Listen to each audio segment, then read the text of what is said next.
আচলতে আজি অসমীয়াৰ স্বাভিমান, অসমীয়াৰ অস্তিত্ব, এই আমাৰ বিহু। আজি গৰু বিহু। আমি মনাই মেজি গাঁৱত এই ঐতিহ্যমণ্ডিত মনাই মেজি গাঁৱৰ ভোগদৈ ঘাটত আমি সামূহিকভাৱে গৰু গা ধোৱা কাৰ্যসূচী আমি ৰূপায়ণ কৰি আহিছোঁ।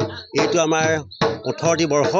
এই 18টি বৰ্ষৰ জৰিয়তে আমি এটা কথা ইয়াত প্ৰতীয়মান কৰিব বিচাৰিছোঁ যে আজি অসমীয়া জাতিয়ে যদি নিজৰ ঐতিহ্য, পৰম্পৰা আৰু স্বকীয়তা নিজেই বৰ্তাই নাৰাখে, হয়তো আমাৰ অসমীয়া জাতি এসময়ত শেষ হৈ যাবলৈ উপক্ৰম ঘটিব। কিন্তু আমি এই বিহুৰ জৰিয়তে আমি প্ৰথমতে আমাৰ ঐতিহ্য পৰম্পৰা ৰখাত চেষ্টা কৰিছোঁ আৰু আমি বিশেষকৈ নতুন প্ৰজন্মক আমি আমাৰ যাতে এই পূৰ্বৰ পৰম্পৰা আৰু ধাৰা যাতে আমি কেনেধৰণে অব্যাহত ৰাখিব পাৰিব, সেই নতুন প্ৰজন্মক আমি ইয়াৰ মাজত সম্পৃক্ত কৰি লৈছোঁ। আমি আশা ৰাখিম যে সকলো ওলাই আহক।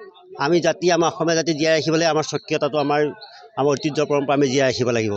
গৰু আজিৰ তাৰিখত গৰুৰ সংখ্যা কমি গৈছে, তাৰ ঠাইত বিভিন্ন তথ্য প্ৰযুক্তিয়ে স্থান লৈছে। তৎসত্ত্বেও আমি এই পৰম্পৰা ৰক্ষা কৰিলেহে আমি অসমীয়া জাতি জীয়াই থাকিব। আমি এটা কথা আপোনালোকক এইখিনি ক'ব পাৰিছোঁ যে আজি নাগালেণ্ডৰ হৰ্ণবিল ফেষ্টিভেল, অৰুণাচলৰ জিঅ', সেইবিলাক আজি আন্তৰ্জাতিক প্ৰেক্ষাপটত তেওঁলোকে স্থিতি লৈছে।